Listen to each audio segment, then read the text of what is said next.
Hi everyone, welcome back to Alice and the Giant Bookshelf.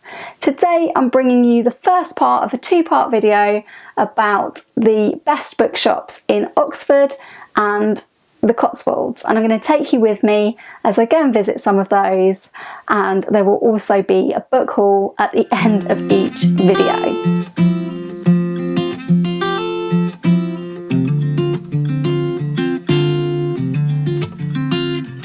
Hi everyone, welcome back to my channel, or welcome if you are new. My name's Alice and I have way too many books. And despite me having way too many books, I have lately been on a little trip, a mini break away in another part of the UK. So I obviously went to visit some bookshops, as you do. And to keep the videos a bit shorter, I thought I would make this into two parts. So part one, which is today's video, is going to be all about bookshops in Oxford in the UK, and also a mini book haul at the end of what I bought from the bookshops of Oxford. This trip was very much inspired by a book that was bought for me for my anniversary by my husband, Piccadilly Waterstones. We bought this, and it is by Louise Boland, and it's called Bookshop Tours of Great Britain, and we thought we would give this a try. So when we then booked a little holiday in the Cotswolds, sure enough, in this book there was a section about Oxford and the Cotswolds, so we thought we would stop at Oxford on the way. Let's find it. So we have Oxford and the Cotswolds tour in this book. And I must say that we didn't visit every single bookshop on this tour. There are quite a few. We visited a few bookshops in Oxford that were in this book and a few bookshops that were not.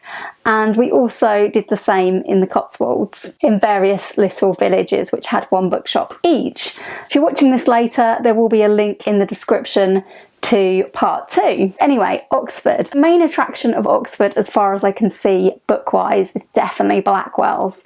Blackwell's is absolutely enormous. Oxford is famous for Blackwell's, and it's one of the largest bookshops in the world. Their basement, the Norrington Room, amazing. It has, I've heard, 3.5 kilometres of bookshelves. Without any further ado, let's go and look at Blackwell's and the other bookshops that we visited. Let me take you with me to those bookshops, and I'll come back at the end to show you what I bought.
We started off in Waterstones in central Oxford. This bookshop has 5 floors of books and a cafe. Some of the artwork on the stairs down to the children's department is about Philip Pullman's Book of Dust trilogy. His Dark Materials, Philip Pullman's previous trilogy, is famously set in our Oxford, as well as an Oxford in another world.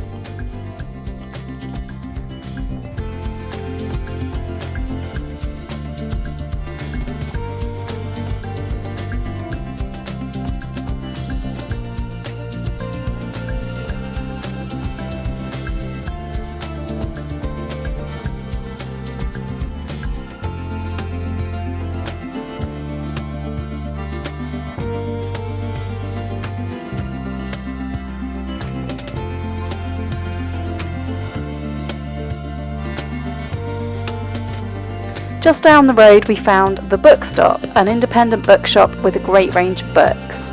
It is part of an independent bookselling operation, Bill and Ben Books, which also owns our next bookshop stop, Last Bookshop.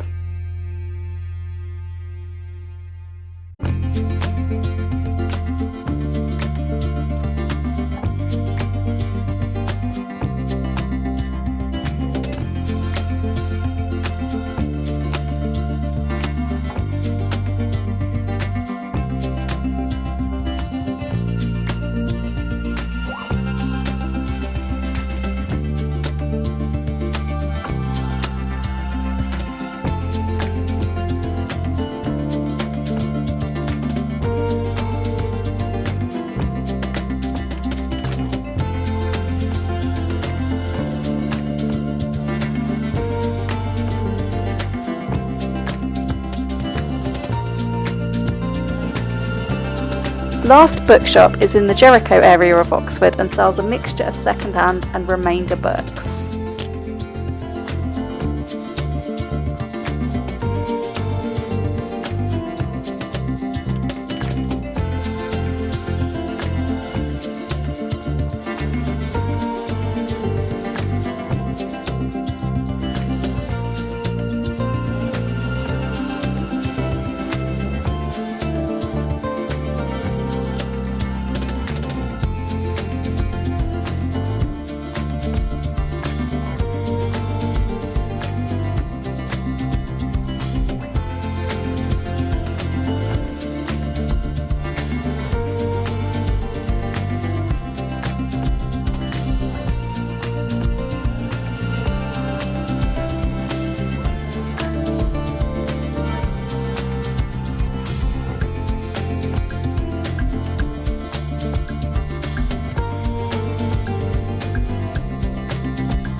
A hidden gem in Oxford covered market, Gulp Fiction stocks new and second-hand books and is a cafe.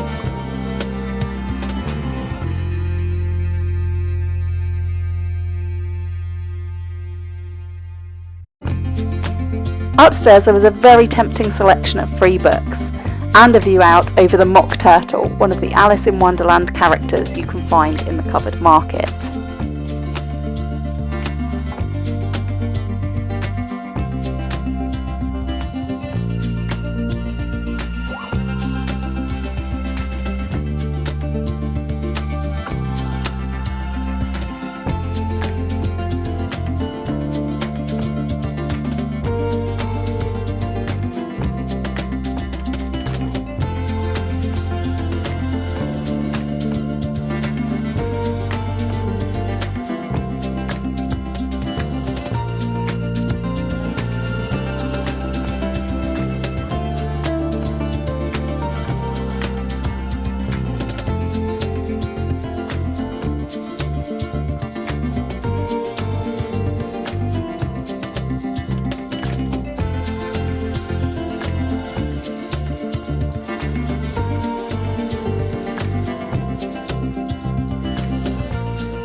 Blackwell's, Oxford's most famous bookshop, has an art and poster shop full of graphic novels and manga.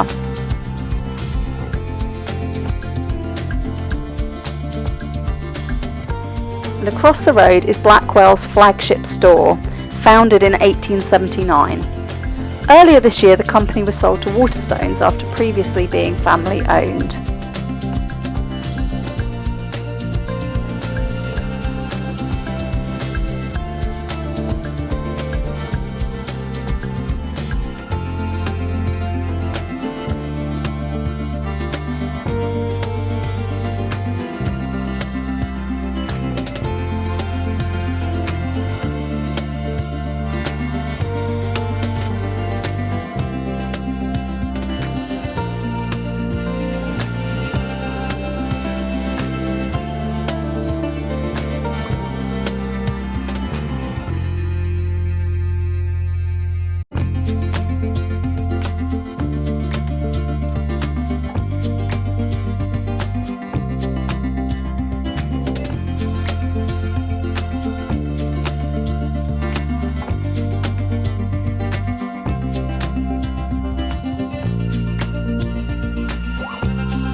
Blackwell's has grown and is a huge bookshop, especially in its famous basement, the Norrington Room.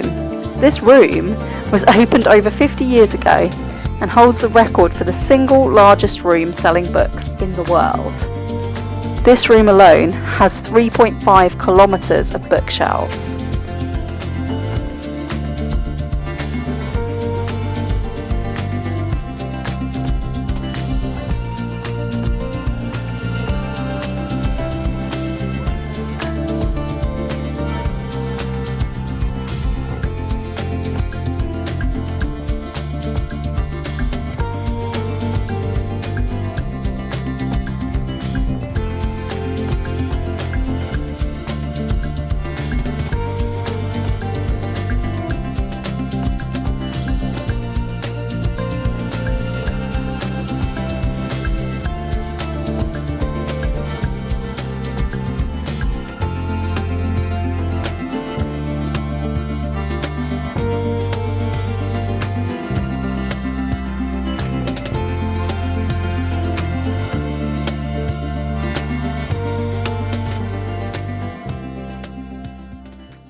Blackwell's also has a rare and antiquarian books department.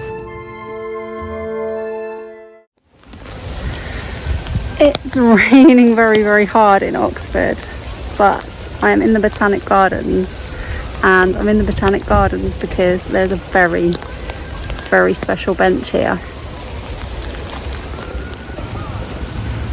It's Will and Lyra's bench. And here's the demon statue.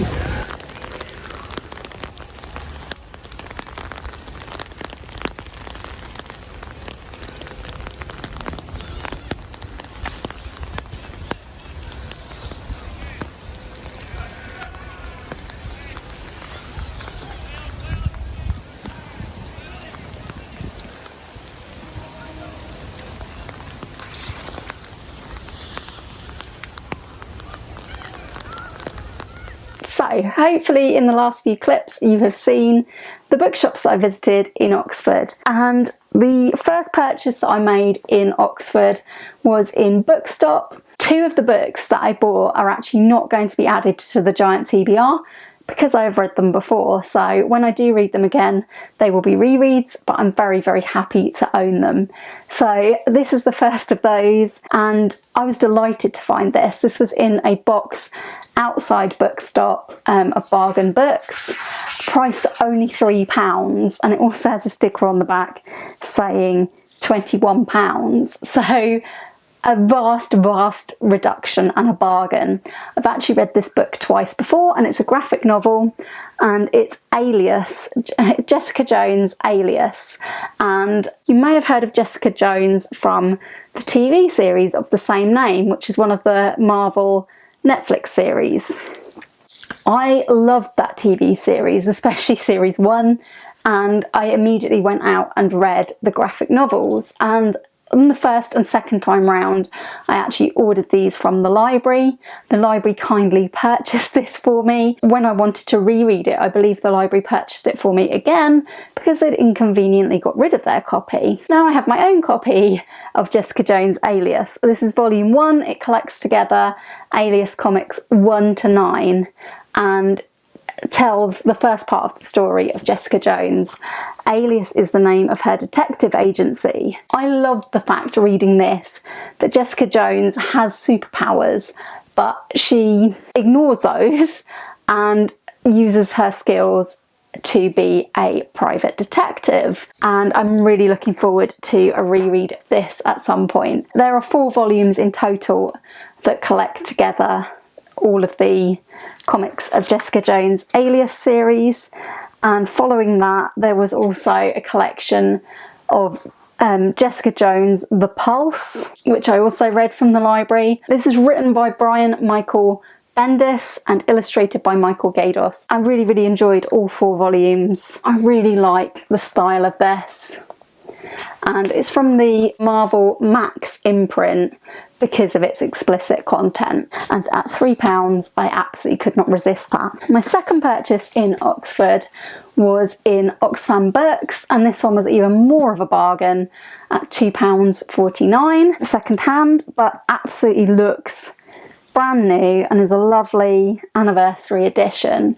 And this was a book I was on the lookout for because I'm going to be reading it with the FOMO book club, which I've recently set up with Jack from Spread Bookjoy and Gemma from Gemma Books. And we're going to be reading this book in March, I believe, because it is middle grade. And that's Goodnight, Mr. Tom by Michelle Magorian. As you can see, this is a beautiful 40th anniversary copy in hardback. And I was so delighted to find this in Oxfam Books in Oxford.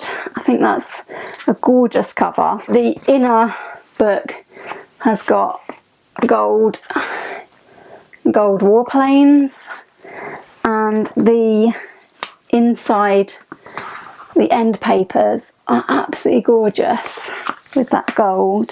So very happy with this find. Perfect timing because I needed to get hold of this to reread it for the FOMO book club. I've read this actually at school and I think I've read it again since. I've definitely watched the adaptation again since. This is the story of Willie Beach, who is an evacuee in the Second World War, and he goes to live with the eponymous Mr. Tom, who is a grumpy old man. Highly anticipating reading this with FOMO book club, and I'm really excited about it even more now I have this gorgeous copy.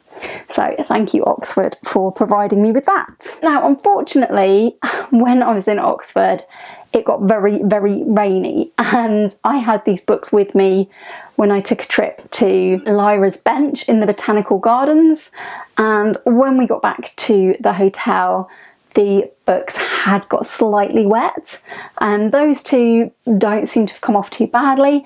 But unfortunately, the only book that was purchased at full price and that I've never read before did get a little bit more wet than the other two, which is very annoying because it was inside 2 paper bags and a tote bag.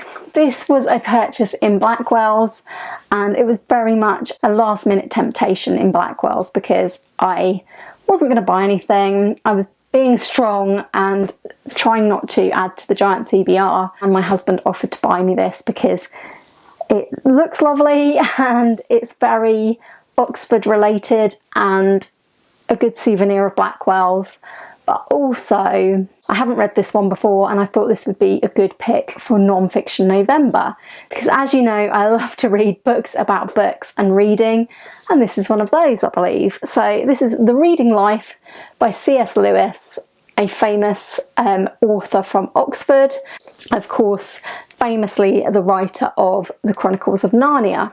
This is called The Reading Life, the joy of seeing new worlds through others' eyes.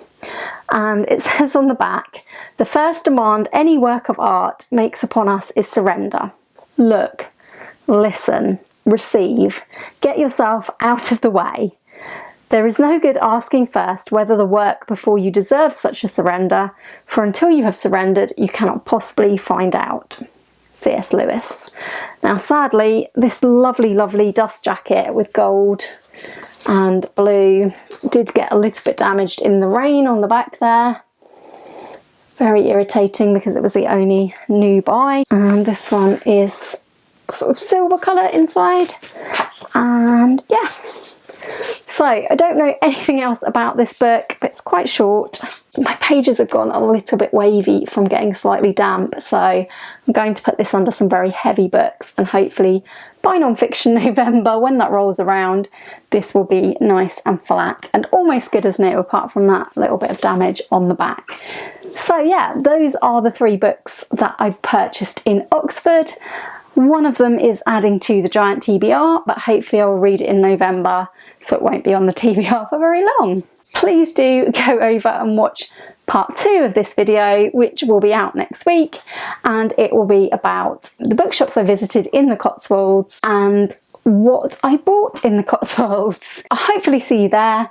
If you did enjoy this video, please do give it a like. Please do consider subscribing if you haven't already. Do comment down below, have you read any of these books or would you like to?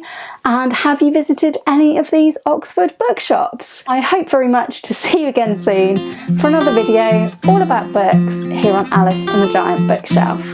Bye for now.